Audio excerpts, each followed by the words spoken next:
Hi there, and welcome back to another episode at Station Road. Now, in today's episode, we're getting back to the station build, and I've actually made an amazing discovery.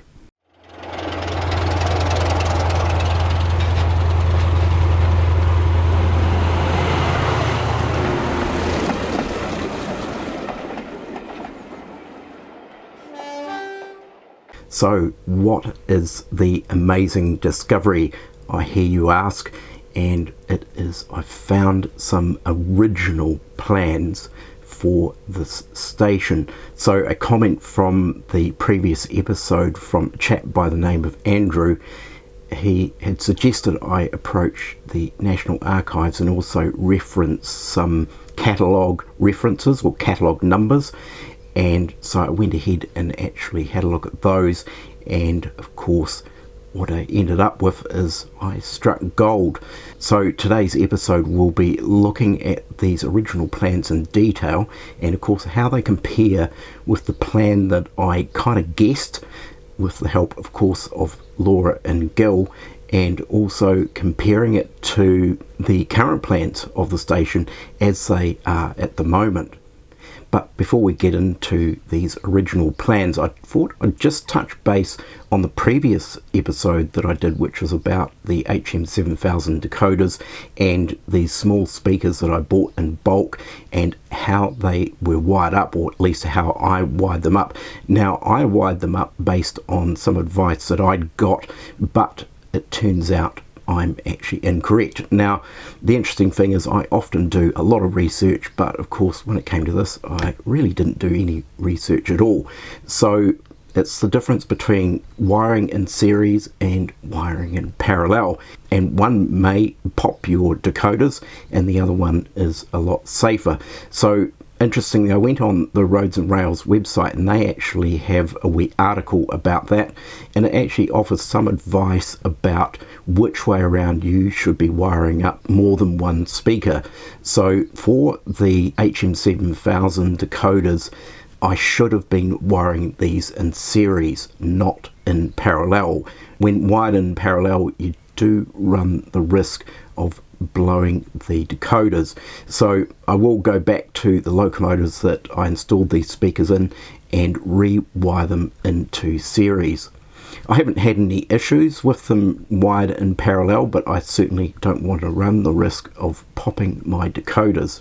So interestingly, on the Roads and Rails website, they also mention other decoders, for example, Locksound, Zimo, and so forth, and they can actually handle speakers being wired in parallel. So it really does depend on the decoder that you have installed in your locomotive.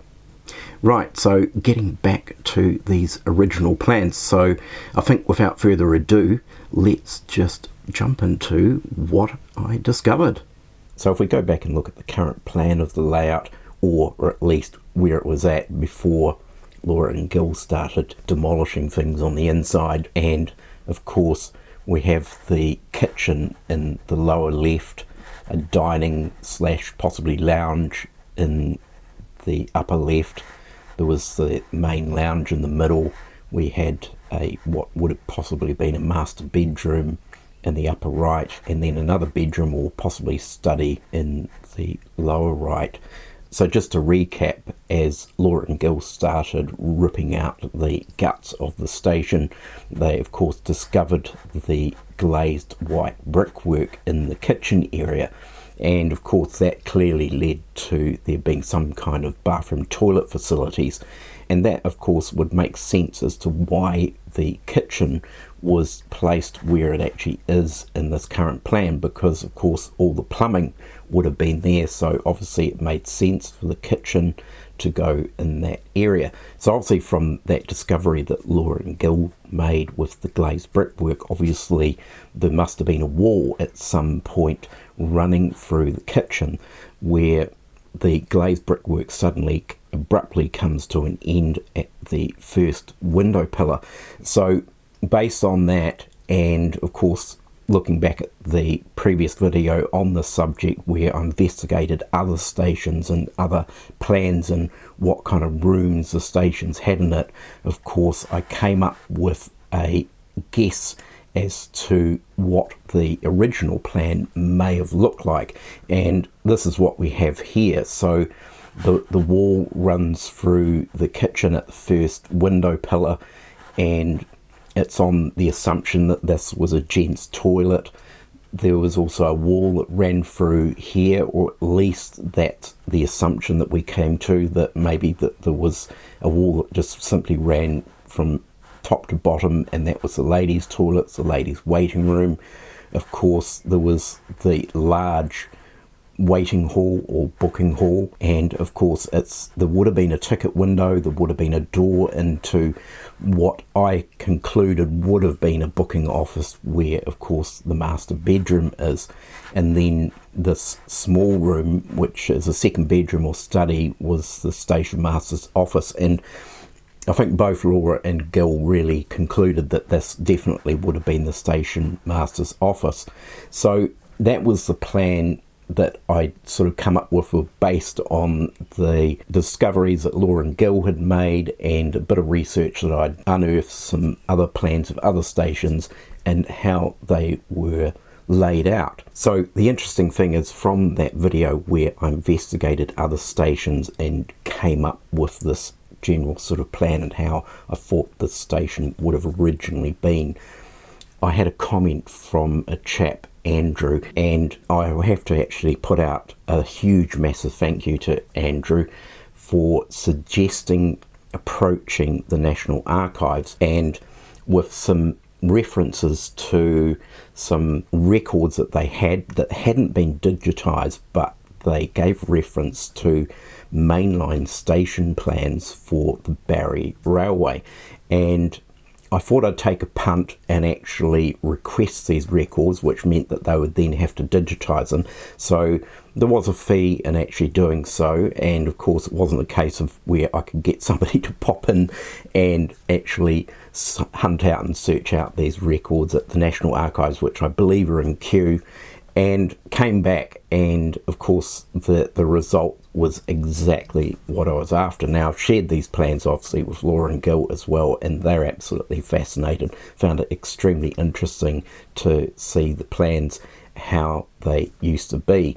So with that in mind, and I've just taken a wee snippet from these plans, so there's a lot more to the plans. There's side, front elevations, there's even details about some of the components, this roof structure and things like that, which is really, really fascinating. But this is actually the plan of the station. Now, there were 3 of these stations on the line, and they were all identical, so it doesn't specifically associate with this particular station, but it's clearly obvious that this is the plan that used to be. And it's really interesting to sort of see how it actually was. So we weren't too far off what my guest plan was in conjunction with Laura and Gil. So the interesting thing is, though, is there are some subtle differences. So there is this wall that runs down through where the kitchen is,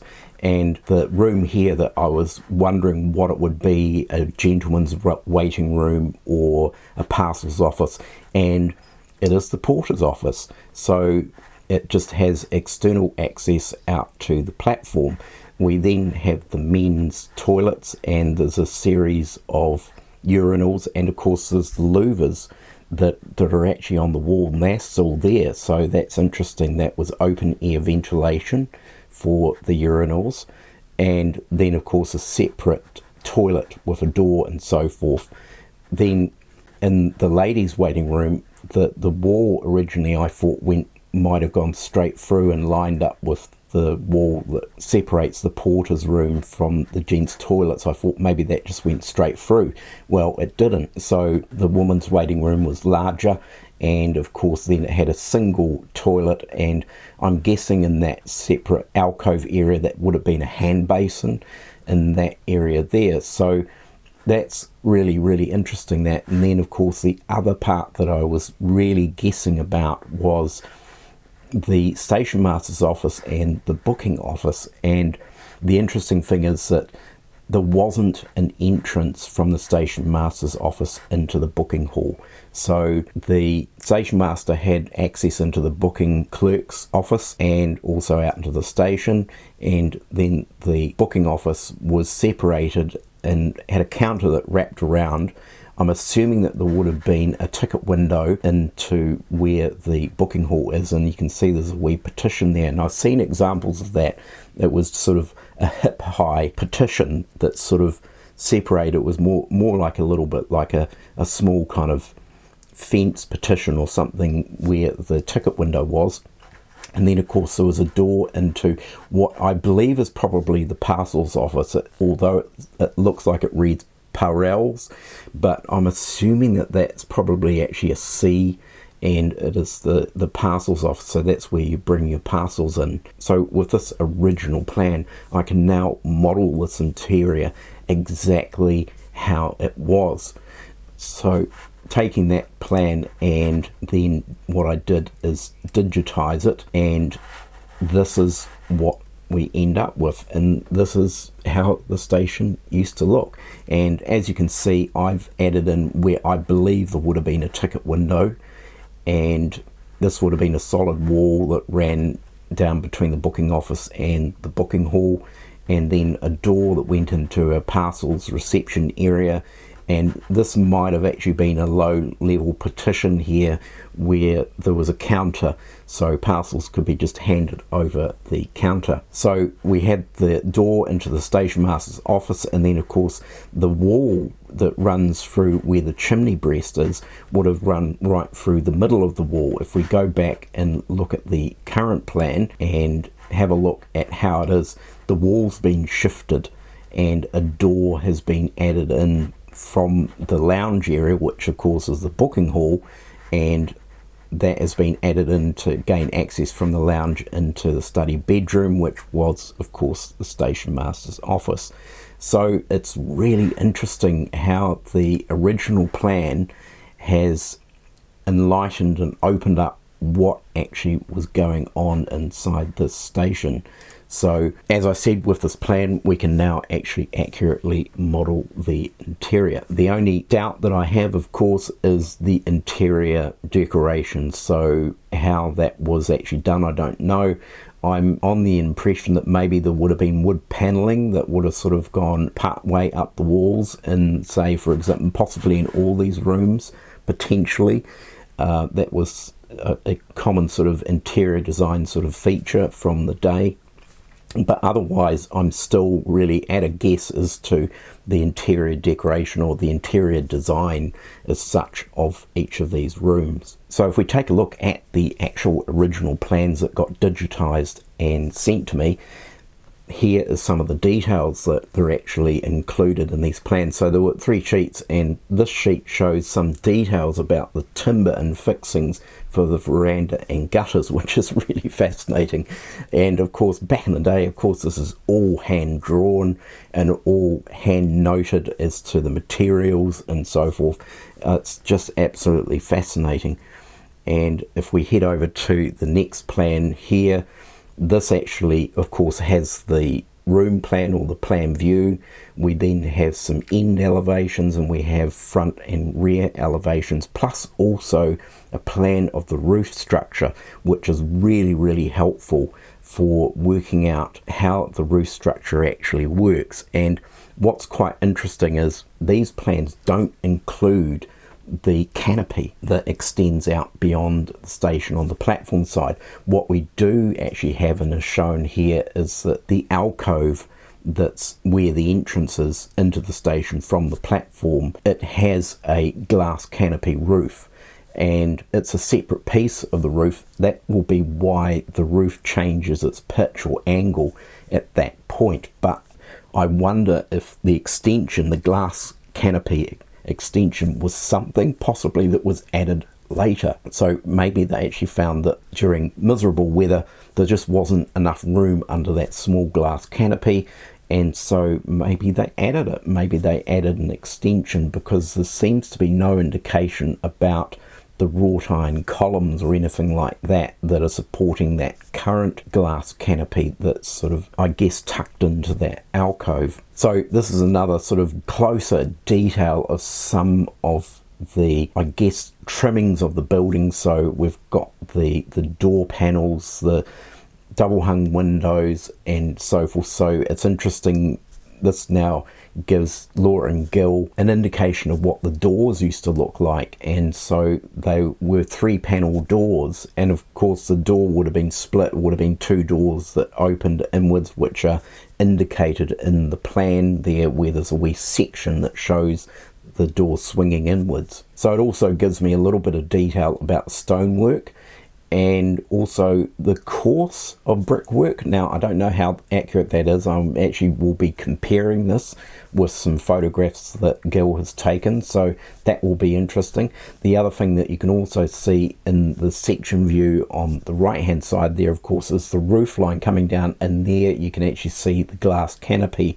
that's actually suspended over it, and it seems to have quite an intricate support there that's been indicated in that elevation. So I'm not quite sure, that I don't think they're there or exist, but I wonder whether they were the original ones before the additional canopy was added. So it's absolutely fascinating what has gone on with this building over the time and how many things have changed and altered. So going back to this original plan, and if we now actually superimpose my guess over the top, you can actually see how it compares with the guesses that I made as to where walls and things were, as opposed to what they were actually really like. So now with the digitized plan that I've created from the original plan, you can now see how everything is lined up and mapped out to how the original plan actually was. Now, of course, these are hand-drawn plans, and it would have been accurate enough for the day, but of course now that this is all digitized, and I've used the outline of the plans that Laura and Gil had sent through for their current renovation, and it's pretty much lines up. It's pretty accurate, but you can actually see in some areas where the windows don't seem to be terribly accurate. They're a bit wonky and things like that. So, you know, back in the day, obviously this was just a general sort of view of the structure of the rooms and so forth.